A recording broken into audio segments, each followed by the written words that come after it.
কেন ডাকছি বলছি তোমায় কেন ডাকছি না আমার না কোনো ক্ষুধা পেয়েছে তুমি একবার যাও না তুমি আমাকে অপেক্ষা করে নিয়ে এসো আমি সেবা করব তাহলে বাবা আর গৌর হরি নিজে বললেন যাও তুমি ভিক্ষা করে নিয়ে এসো আমি সেবা করব তা বাবা গৌর হরি কেন বললেন যে তুমি ভিক্ষা করে নিয়ে এসো কেন বললেন কারণ হলো বাবা গৌর হরি আমার ভিক্ষা দ্রব্য সেবা করতে বড় ভালোবাসে কেন কারণ ভগবান নিজ মুখে বলেছে ওগো দিদি শোনো শোনো তুমি যদি ভিক্ষা না করে আমার সেবা দাও সেই সেবা আমি কখনো গ্রহণ করি কারণ কেউ যদি হরিনাম যজ্ঞ করা হরিনাম যজ্ঞ করাতে গেলে পাঁচ দুয়ারে গিয়ে নগরে নগরে গিয়ে ভিক্ষা করে নিয়ে আসতে সেই ভিক্ষা দ্রব্য দিয়ে আমি সেবা না হলে আমি সেই সেবা গ্রহণ করি শোনো ভক্তগণ তুমি যতই ধনী হও না কেন তুমি যত বড় লোকই হও না কেন তোমার যতই ধন সম্পদ থাকবে না কেন তুমি যদি পাঁচ দুয়ারে গিয়ে মাথা পুরি করে না নিয়ে আসো তাহলে আমি কখনো সেই সেবা গ্রহণ করি না আর শোনো ভক্ত তুমি যখন পাঁচ দুয়ারে যাবে যদি কেউ ভিক্ষা দিতে না চায় তুমি তার হাতে ধরে বলবে ওগো দিদি তোমরা তো ভিক্ষা দাও আমি যে প্রভুর সেবা দেব। যদি না দেয় তুমি কামাল হবে কামাল হয়ে ভিখারি হয়ে আমার চরণে ধরবে নিতাই গৌরী চরণে ধরে ধরে বলবে ওগো দিদি আমি তো বৈষ্ণব সেবা দেব আমি প্রভুর সেবা দেব বলে তোমার দুয়ারে মাথা তুলে ধরতে আমাকে কিছু না করো এক মুঠো চাল দাও সেই চাল অনুযায়ী আমি প্রভুর সেবায় কামালের মতো গিয়ে ভিখারির মতো গিয়ে তুমি কারণ ভিক্ষার অন্ন যে প্রভু বড় ভালো দেখবেন ভক্তবৃন্দ যখন কমিটির বাবা দাদারা নগরে নগরে ভিক্ষা করতে যায় এমন অনেক অনেক ভিক্ষু আছে যারা দোয়ারটা বন্ধ করে দেয় যাতে ঘরে হরিনাম ঠাকুর না যায় কেউ কেউ আবার এমনও করে ৫-১০ টাকা দিয়ে কত পরীক্ষা চায় তোমরা কোথা থেকে এসেছো কতদিন ধরে হরিনাম হবে কোন কোন শিল্পী আসবে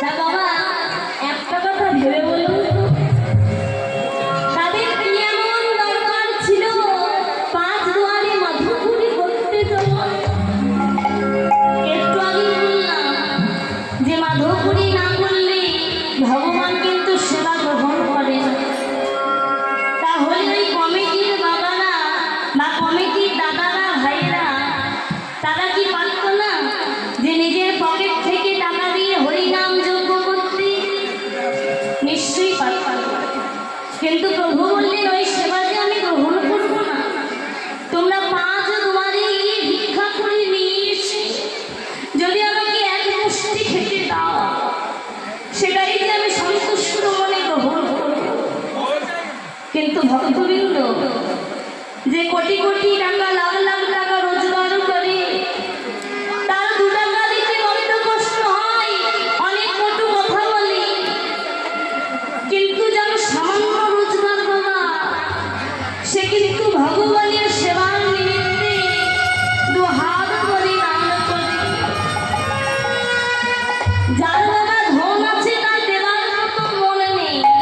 হরিবল। আর যার দেবার মতো মন আছে, তার দেবার মতো সামর্থ্য। ভগবান বললেন তোমার সামর্থ্য থাকবে তুমি দেবে না, এটা কোনো মহৎ নয়।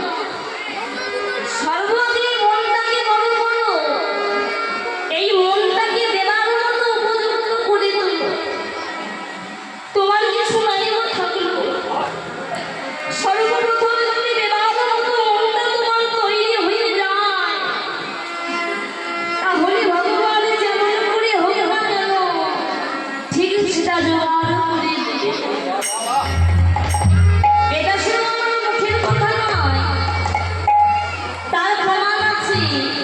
গৌর হরির এক ভক্ত, তার দেবার মতো কিন্তু কিছু ছিল না, কিন্তু তার মনটা যে বড় বড় ছিল। হরিবল। তার নাম হলো সুনাম।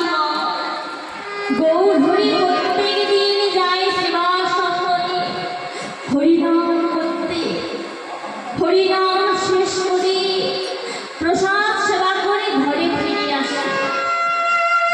আজকেও গৌর হরি গিয়েছে সেবা সঙ্গে, হরিনাম হলো। হরিনাম শেষে সকলে ভক্ত বসে সে প্রসাদ সেবা করছে।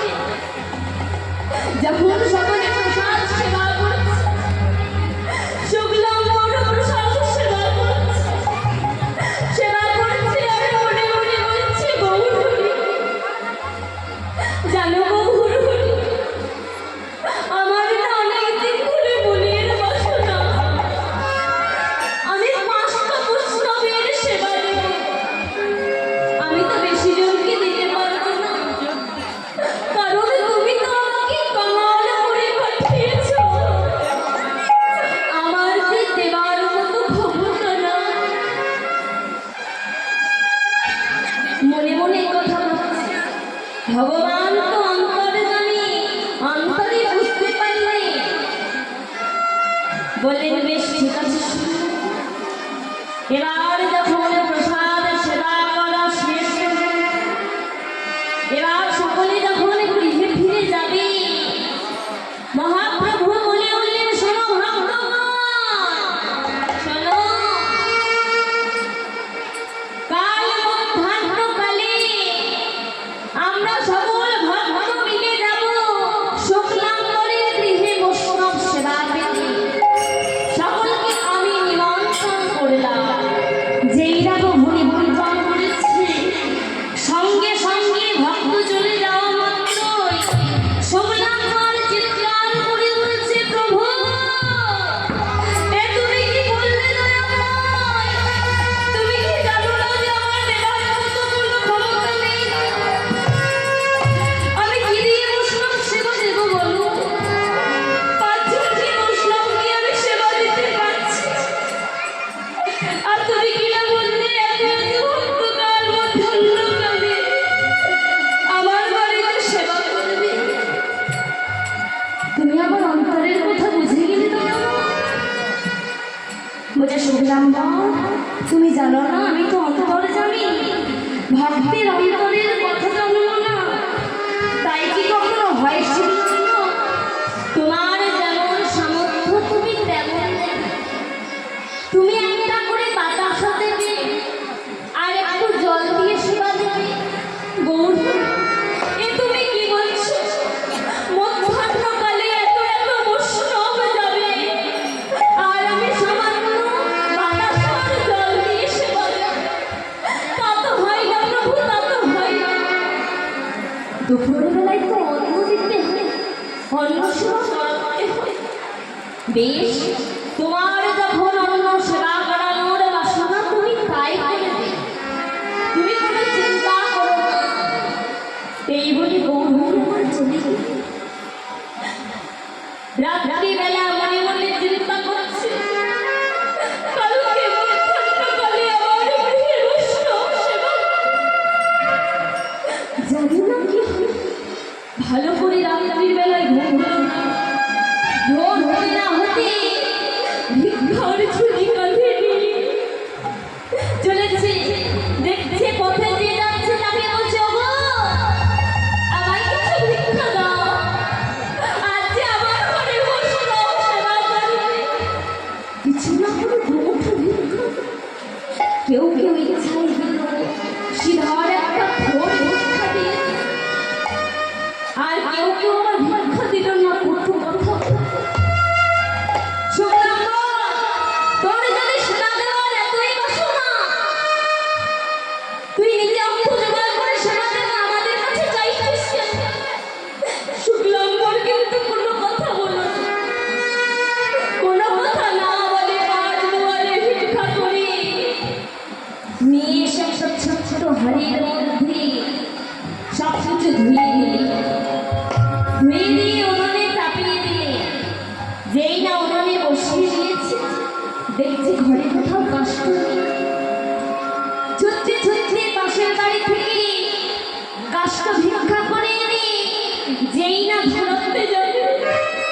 যেই না কিন্তু কষ্ট ধরানো যাচ্ছে, বারবার চেষ্টা করতে লাগলো।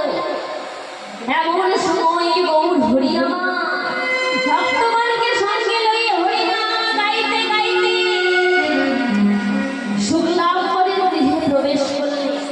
যেই না শুক্লাম্বরের গৃহে প্রবেশ করলে, ভক্তগণ কি বললেন, ভক্তগণ তোমরা বিলম্ব করো না, তোমরা বলো হরিনাম করতে শুরু করো, আমি তোমাদের সঙ্গেই আছি। এই বলে প্রভু তার সকল ভক্তকে আজ হরিনামে মাতিয়ে দিলেন। তাহলে চলুন আজ সেই ভক্তের সঙ্গে এখানে যতজন ভক্ত আছে সকলে মিলে একটু হরিনাম গাইব। সকলে বাহু তুলুন, সকল ভক্ত বাহু তুলবেন, কেউ ফাঁকি দেবেন না। হরে কৃষ্ণ কৃষ্ণ কৃষ্ণ হরে হরে, হরে রাম রাম রাম হরে। এইদিকে শুনলাম বারবার করে কাষ্ঠগুলি জ্বালাবার চেষ্টা করছে, ভেজা কাষ্ঠ ধরাতে পারছে, যখন ধরাতে পারছে কাঁদতে কাঁদতে বলছে, ও দয়াল ও গো কি বাবা, আর যে একটু পরে আমার ঘরে বৈষ্ণব সেবা হবে, হরি বল। আমি কেমন করে বৈষ্ণব সেবা দেব তুমি বলো, আমি কেমন করে রক্ষণ করবো, কষ্ট যে ধরাতে পারছি না। দয়ামা তোমার বন্ধন তাহলে তুমি করো, অন্তরে যাবি ভগবান, অন্তরে জানতে পেরে ভক্তগণকে হরিনামে মাতিয়ে দিয়ে ছুটতে ছুটতে এলেন শুক্লাম্বরে। শুক্লাম্বর ঘরের মধ্যে কাঁদছে, দরজাটা যেই না খুলে দিয়েছে, ঠিক সেই সময় শুক্লাম্বরের অবস্থা দেখে প্রভু আমার গিয়ে বলছে, শুক্লাম্বর কি হয়েছে তোমার, এমন ভাবে কাঁদছো কেন? বলছে, প্রভু তুমি এখানে এলে কেন? বলছে, কেন? তুমিই তো আমাকে বললে যে তোমার রন্ধন প্রভু তুমি করো, তাই তো আমি এলাম রন্ধন করতে। বলছে, সে কি বলছো প্রভু, তুমি রন্ধন করবে? বলছে, হ্যাঁ, তোমার বাসনা ছিল ভক্তের সঙ্গে তুমিও একটু হরিনাম করবে। যাও শুনলাম আর অমন করে কেঁদো না, তুমি গিয়ে হরিনাম করো, আমি রন্ধন করছি। শুনলাম অগণিত ভক্তদের সঙ্গে হরিনাম করতে শুরু করলে। এবার হরিনাম যখন শেষ হয়ে গেল, তখন প্রভু বললেন, আর বিলম্ব করো না, আর সকল ভক্ত তোমরা সেবায় বসে পড়ো, আজ আমি নিজের হাতে তোমাদের সেবা দেব। এই বলি ঠিক সঙ্গে সঙ্গে শুক্লাম্বর বলছে, প্রভু আমার গৃহে তোমরা সেবা করতে এসেছো, আমি কিছু করবো না? গৌর হরি বলছে, করবে, তুমি বরং আমাকে কষ্ট করে থাকো, তাহলে তোমারও মনোবাসনা পূরণ হয়ে যাবে। ছোট্ট হাড়িতে খেজুরি রন্ধন করেছে, কিন্তু বাবা অগণিত ভক্ত যা গুণে শেষ করা যাবে না। প্রভু আবার এক এক করে নিজে একটি অন্ন ব্যঞ্জন বেড়ে দিচ্ছে। যেই না বেড়ে দিচ্ছে, ঠিক সেই সময় শুক্লাম্বর বলছে, প্রভু তাহলে এবার তুমি সর্বশেষে সেবায় বসো। মহাপ্রভু বলছে, শোনো ভক্ত, আজ তোমাদের আমাদের একসঙ্গে সেবা করব। সেবার শেষে এখনো অনেক বিষয় রয়ে গেল।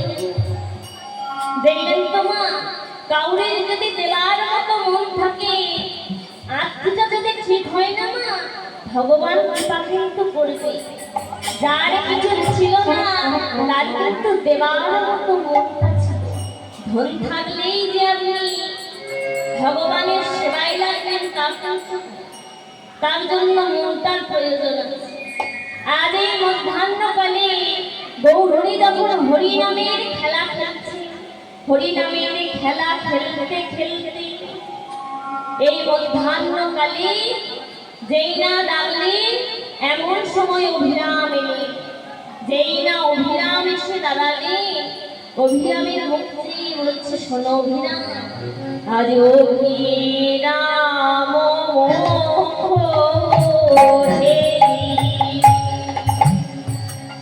গোরা কাহে বারে বারে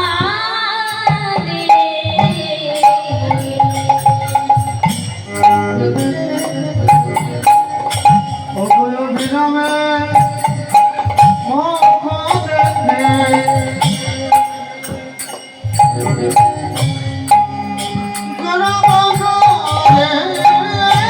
দেখে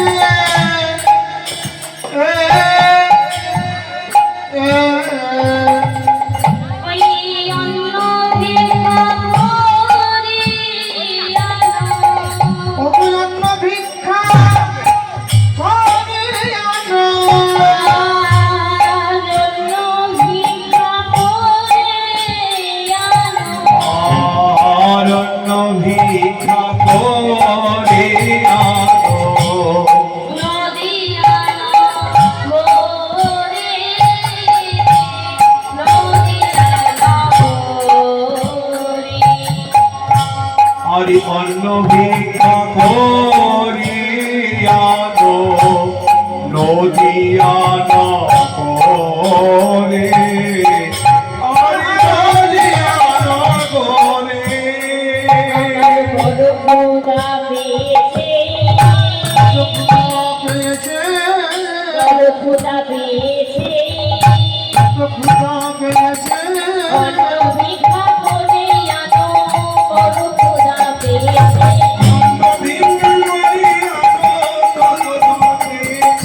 নদিয়া গোরে গিয়ে অন্ন ভিক্ষা করে আনো আরে নদিয়া গোরে গিয়ে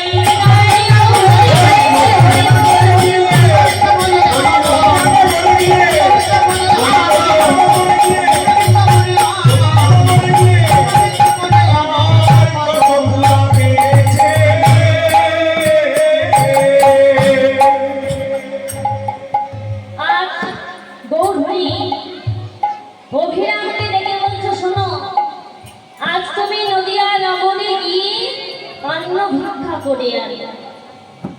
যেই না বলেছে অন্ন ভিক্ষা করে আনো, এমন সময় অভিরাম চলে গেল কোথায় না নদিয়া নগরে অন্ন ভিক্ষা করতে।